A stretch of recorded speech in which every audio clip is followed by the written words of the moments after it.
Dans chaque quartier, chaque paroisse, se trouvait un barbershop parlor, salon de barbier avec ses enseignes rouges et blanches rayées, son petit poteau de verre bien rond, aux bandes mouvantes rouges et blanches aussi.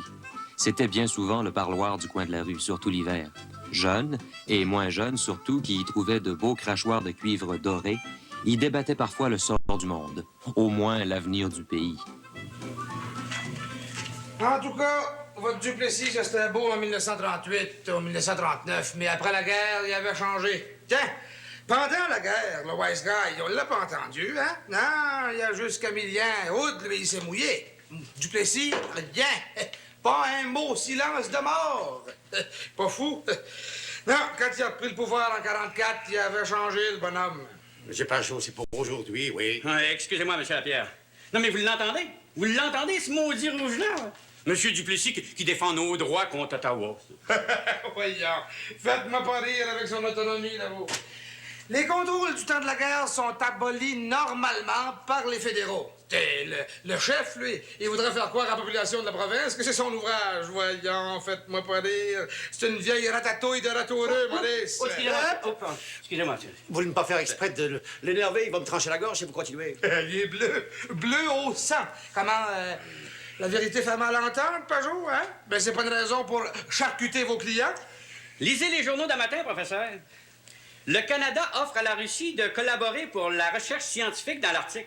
Ben, vous savez ce que ça veut dire? Le gouvernement fédéral à Ottawa, c'est infesté de communistes puis d'athées. Qu'est-ce que vous voulez que je vous dise de plus? Il y a encore neigé cette nuit. Vous êtes un naïf, Pajot. Un bleu d'un bleu naïf.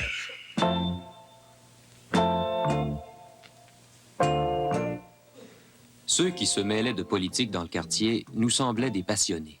Ils se divisaient en deux camps farouchement opposés. Les Bleus, les conservateurs, les supporters du premier ministre Duplessis, et les Rouges, les libéraux qui avaient appuyé Taschereau et Godbout. Mon père, détestant les empoignades, les engueulades, ne se mêlait pas de politique.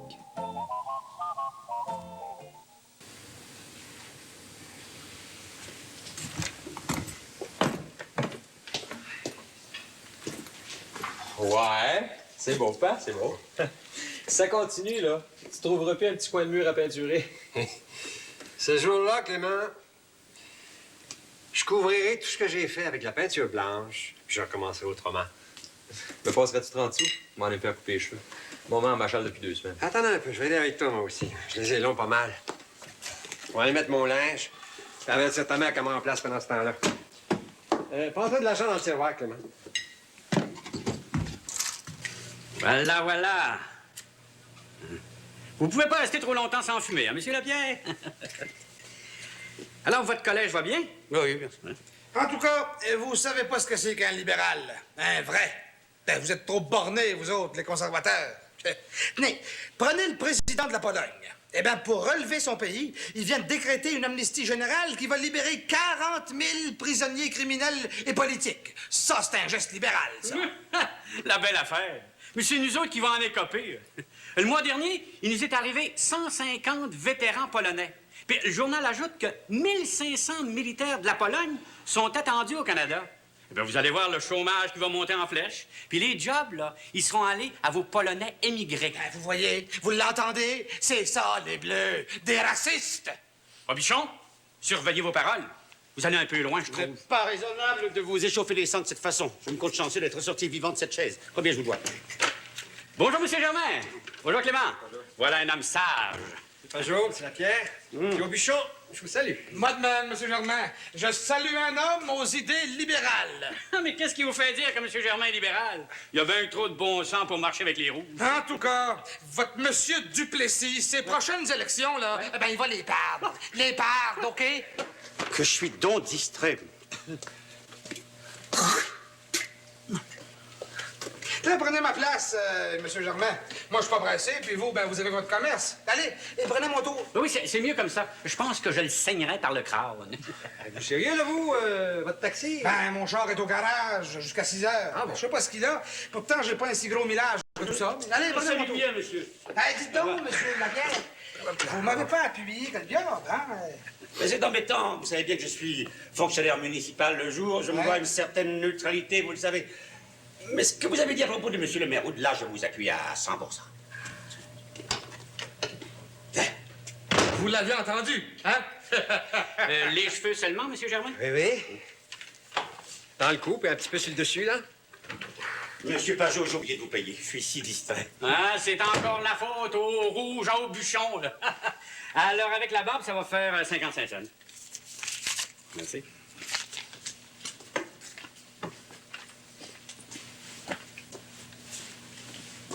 Voilà.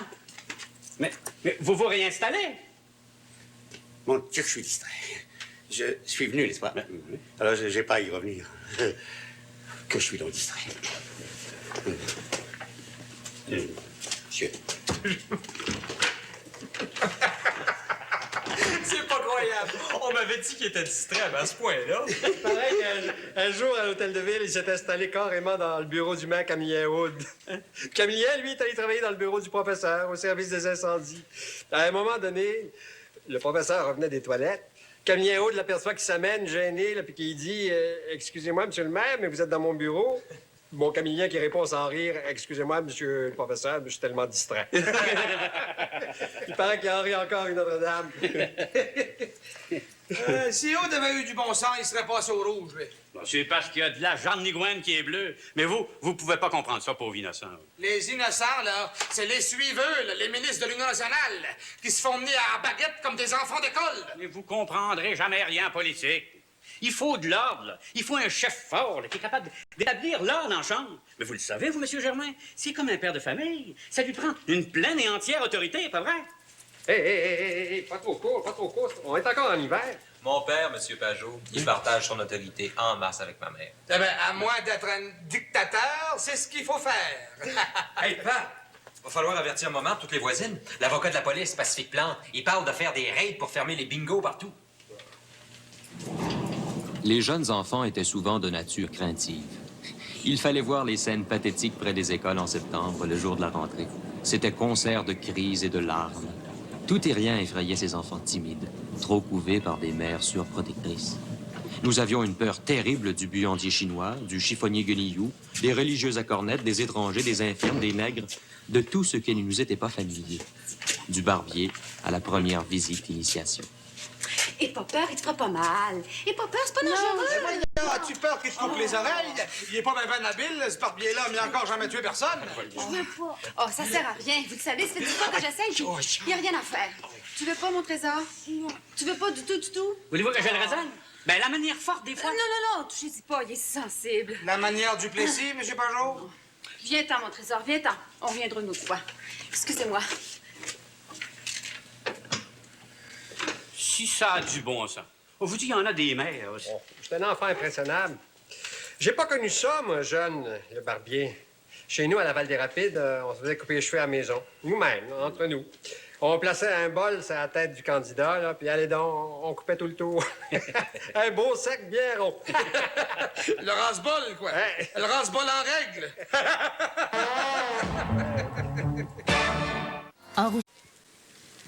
Eh oui, Monsieur Gloutenay. Appelez-moi dans Albert, Madame Germain. Depuis le temps qu'on se connaît. Oui? Je vous disais qu'il a décidé de se faire beau. Il est allé chez son barbier. Ah, vous avez pas besoin du coiffeur. Vous êtes toujours radieuse. Restez donc tranquille. Si vous pensez que j'ai toujours le temps de soigner mon apparence. Ah, ben moi, si j'avais une femme comme vous à la maison, là, à la place de votre mari, je la laisserais pas sortir toute seule le soir. Je la laisserais pas descendre ici au restaurant. Il vient toutes sortes de monde dans un endroit public. Arrêtez donc, là, vous. Non, je suis sérieux. Il peut venir toutes sortes de monde. C'est dangereux. Mais je suis là. Je suis là pour vous protéger, jolie madame. Je vous protégerai des lascars. Voyons, mais qu'est-ce qui se passe d'entre-midi? Vous êtes bien mielleux, Monsieur Gloutenay. Vous avez raison d'être un peu farouche. Les femmes, je comprends pas ça. Les femmes que je trouve de mon goût, là, au premier abord, ils me repoussent. Vous trouvez pas que vous y allez un peu vite? Je peux y aller doucement quand je veux, jolie madame. Oh, vous avez pris un petit verre, certain. Oh non! Bon, non, pas une goutte. Voulez-vous, je vais vous dire une affaire. Vous n'êtes pas la seule dans ce cas-là, hein? Une femme épouse un homme, elle a des enfants, puis elle s'enterre, oui. Elle devient comme aveugle sur elle-même. Elle oublie trop vite qu'elle est femme. Le grand philosophe des croque-morts parle. Vous savez que je dis la vérité. Elle oublie sa beauté. c'est comme si elle n'avait plus de corps. Rien que 2 mains pour faire le ménage, soigner la progéniture, servir le mari. Mais la vérité, c'est qu'elle est encore femme. Elle se met comme entre parenthèses.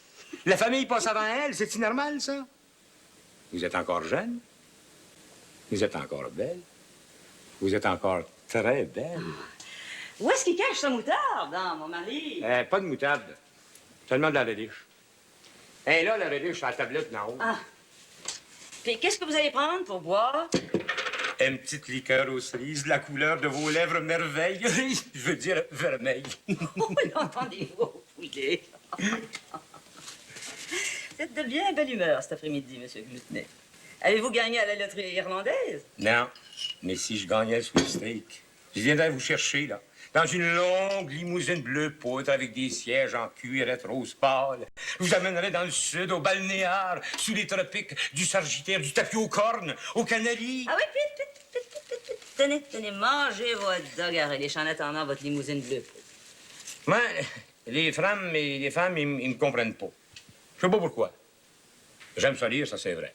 Peut-être par réaction avec mon métier. J'aime ça faire rire aussi. Mais j'ai un cœur comme tout le monde, qui a besoin de ses sentiments.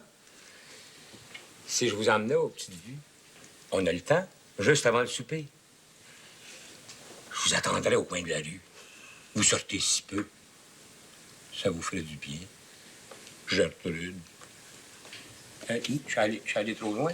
Tenez, voilà votre liqueur. Aux cerises. Pardon.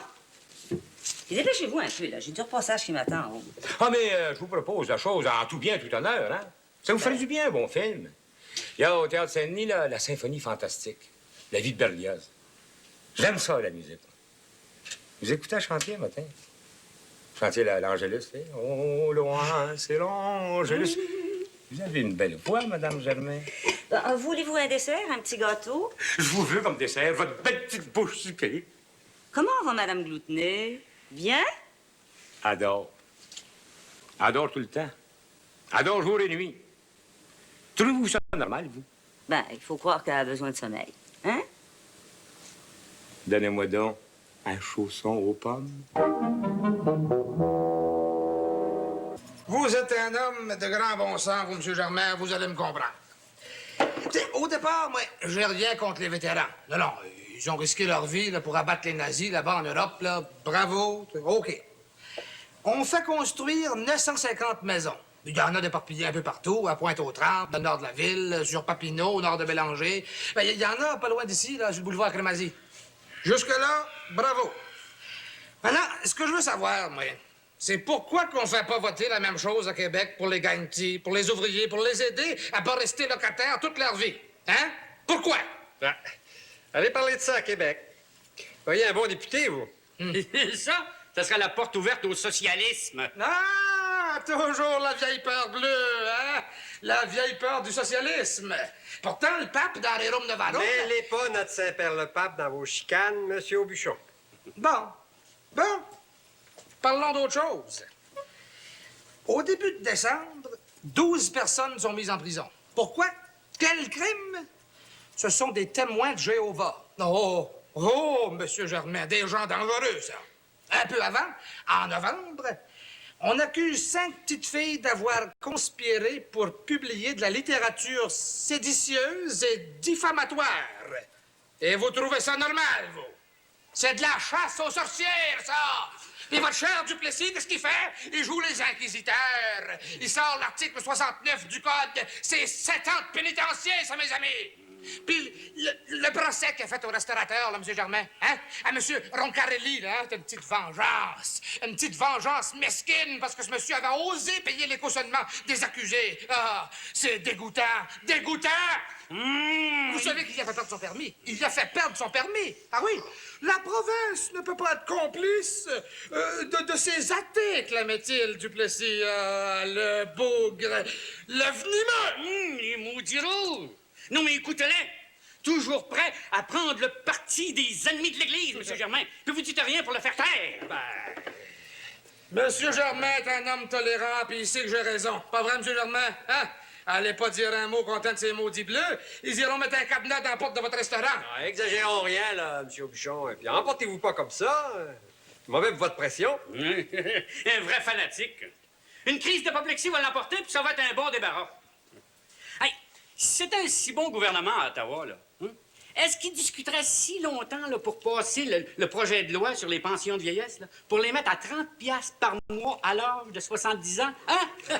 Ben, laissez faire. Quand c'est le temps de cracher, là, ils sont pas si vite que ça. Puis vos maudits rouges anglais d'Angleterre, là, qu'est-ce qu'ils attendent là, pour la partager, la Palestine? Là? 2 bateaux du gouvernement viennent de sauter dans le port d'Haïfa, puis ils se grouillent pas plus vite pour ça. Là. Vous savez plus d'où tirer vos arguments. Moi, je vous parle de la dictature du Plessis, puis vous êtes rendu en Palestine. Ben, moi, je vous parle des rouges. Des rouges de partout. C'est un réseau mondial, ça, on le sait. Une 5e colonne. Monsieur Pajot, avez-vous fini ma coupe de cheveux? Oui, excusez-moi, mais, M. Germain, là, je m'emporte, là. Non, c'est un bon diable, mais... On est des amis.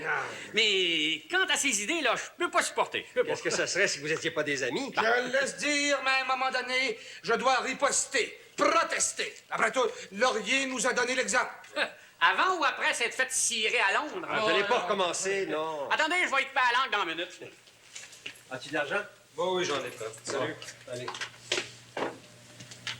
Ah. Salut, M. Germain. Merci.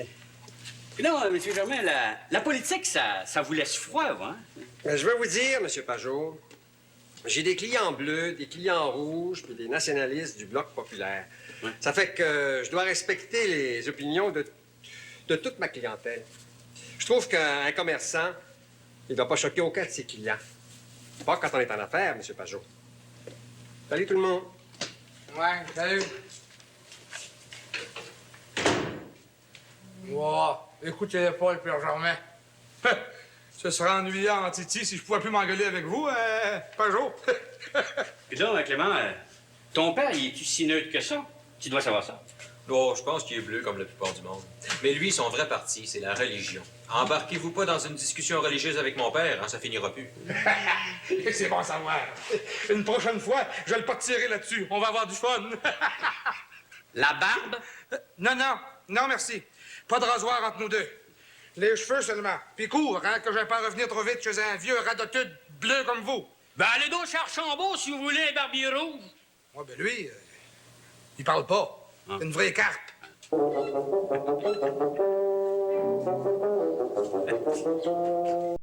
Hein? Qui est très bon? Les petits hot dogs préparés par des mains de filles comme les vôtres. Mon Dieu, qu'il est charmant, qu'il est aimable aujourd'hui, l'embaumeur du 3e. Ah, ben, j'ai des mains habiles, moi aussi. Je fais un métier si délicat. J'ai des mains ratoureuses, quand je veux. Ah, je vous en prie. Je peux vous faire une petite démonstration. Dites-moi donc, M. Glutenet, vous avez la fièvre du printemps avant le temps? C'est vos 2 yeux de noisettes sucrées qui m'égarent.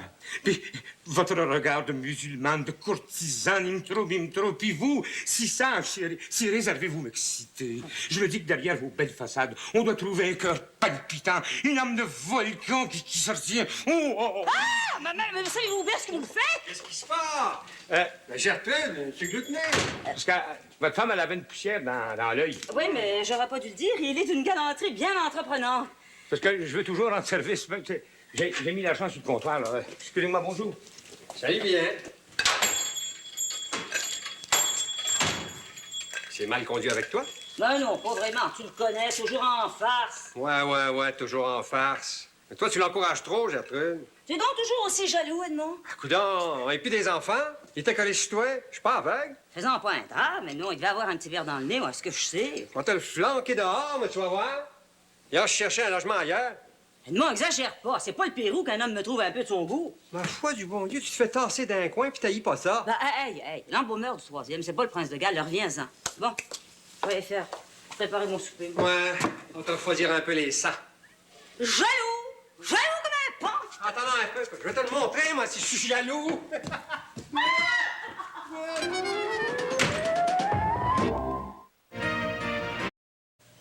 Oui, monsieur, oui. Il s'infiltre partout. Le docteur Romprandé, on me l'a affirmé. Docteur Ferron aussi. Une vraie mafia. Ils vont se retrouver ici comme ils se retrouvent en Chine aujourd'hui. Tiens, à Ping-Ping, en Chine, 1000 policiers essayent de nettoyer la ville infestée de communistes. Des balivernes duplessistes, tout ça. Puis l'espion Gouzenko des Balivers. Vous envoyez partout. C'est une maladie de bleu. Des malades. Des malades. Vous vous réveillerez trop tard quand Moscou dictera ses ordres à vos maudits rouges athées. Ben, puis pendant ce temps-là, vous profitez de ces lubies pour rien faire ici, hein? Chez nous, le chômage grimpe. Il grimpe. Puis vos petits amis Jean-Louis Gagnon pis ses suiveux, là, ils nous préparent quoi? La révolution. Oui, pas autre chose. Laissez donc faire la propagande. C'est plutôt le patonnage qui règne à grande échelle. J'avais beau me dire que je m'instruisais en suivant cette séance orageuse, le temps passait et j'avais des devoirs à terminer. On ne faisait pas encore cas de ma présence, je n'existais plus. Entre les financiers étrangers puis le peuple canadien-français, foutaise! C'est plutôt une sacro-sainte alliance, oui. Et les requins lui graissent sa caisse électorale à fond. Ce qui fait qu'ils vont nous le garder là, le rétrograde, pendant des années et des années. On sera une province arriérée jusqu'à la fin des temps. Clément! Ben, vous voyez? Vous me faites perdre mes clients, là. Vous méritez pas mieux! Borné que vous êtes! Misérable suppôt du communisme mondial. Quoi? Ah, t'es là, Clément? T'es-tu fait tourner comme un moine ou tu revenais pas? Il n'est pas des plus rapides, hein, le bonhomme Pajot. Parlez-moi-en pas. Deux vrais fous, lui, puis le chauffeur de taxi. Je me suis tanné de pas arrêter sur sa chaise. Je suis parti sans me faire couper les cheveux. Clément. Quoi, Clément? Je pas pour rester là jusqu'à 7 heures à soir. T'aurais dû les entendre, man. Deux vrais fous, on serait clos au Parlement. Oh, puis j'avais faim. Hey, pa, fais-moi donc un bon petit grilled cheese. Ouais, puis toi, tu préfères avoir les cheveux longs. Ça, on le sait. On vous connaît, Jeanne. On te verra plus les yeux tantôt. Tu vas y retourner, Clément, tout de suite. Les pères du collège vont se fâcher. Ils aiment pas les longues tignasses. Tu le sais. J'irai chez Archambault mardi prochain. C'est plus loin, mais c'est plus calme. Hey! Pa, un grilled cheese au plat. Veux-tu? On va souper, là. Tu vas monter souper avec nous, hein, ce soir? Oui, Gertrude, je te le promets. À peine de fermer le restaurant 15 minutes. Tu sais comme j'aime ton bouilli, hein? Bon. Ah, je vais te faire ton grilled cheese, hein? Pa, tu me parles jamais de politique, en fait. Es-tu pour Duplessis, toi? Ta mère vient d'une famille rouge au sang. Son père est un adorateur de laurier. Tu sauras, mon cher, que mon père était fier d'être un libéral, mais qui était pas fanatique de personne. Rien que les bleus pour suivre un chef à la veuve. Ah! Mon grilled cheese. Duplessis protège nos droits de Canadiens-Français. Puis il va à messe tous les mercredis matin. C'est ça qui enrage les rouges. C'est ça, hein? Mélange donc pas toujours la politique et la religion. Oh, tu connais pas ça, Gertrude. Mets-toi pas de politique. Fais donc pas comme ton cher grand homme, ton cher Maurice Lenoblet. C'est-tu vraiment un grand homme? Je suis pas si sûr que ça. Bah, au bûchon, t'as-tu monté la tête, là, enragé? Non, mais on en parle souvent au collège. On l'a pas en odeur de sainteté. Oh, les pères du collège, les liseurs du devoir, la patente à Henri Bourassa. C'est mieux de te méfier des prêtres trop intellectuels. Fie-toi plutôt au clergé de nos paroisses. Ils sont plus humbles puis plus près du bon sens. Papa, y aurait-tu des mauvais prêtres? Les bons prêtres, ce seraient les bleus, hein? J'ai faim. Depuis quand tu te mêles de politique, Gertrude? Hein? Depuis quand? J'étais haute de même, puis j'écoutais mes parents chemoyer. Ma mère était d'une famille bleue. Mon père a hésité dans le mariage à cause de ça. J'ai le faim de loup, En tout cas, Clément, fais-moi jamais le déshonneur en vieillissant de trancher avec les rouges. Ben, c'est pire que chez le barbier, ici. M'en aller me faire faire un grilled cheese au restaurant du coin. Maudite politique. Il y a le tempérament de Bourassa. Tu trouves pas? Toi pis ton père, là, pis votre idole, Bourassa. Samedi, amoureux de la nature. Merci, l'ours. Patrouilleur. On va se régler ça tantôt à la cour d'école. Et robot. Montréal, c'est une machine. Découvrez tous les visages de Réal Bossé. Samedi 20h dans les grandes entrevues. Des attractions en série. Ici, Art TV. Vendredi, Marie-Soleil arbitre le match. J'aime ça, les couteaux vol-bas. Et le premier trio saute sur la glace. On se prépare à Chicago. Dave, je suis en train d'ouvrir tes œillères. Il est en feu. Oh mon Dieu! C'est juste la TV. Vendredi, 21h. C'est gagnant. Ici, Art TV. Mardi. Je m'appelle Sherlock Holmes. Je suis un détective consultant. Quand la police est larguée, elle m'appelle. Quelque chose? On est sur son terrain de chasse. Ici, au cœur même de la ville. Élémentaire, c'est brillant, stupéfiant. C'est un psychopathe. Je ne suis pas un psychopathe, je suis un sociopathe de haut niveau. Il faut vous renseigner. Le nouveau détective du 21e siècle traque les criminels dans 3 histoires mystérieuses. Ouais, monsieur Holmes. Prêt à jouer? Sherlock, mardi 22h. Ici, Art TV.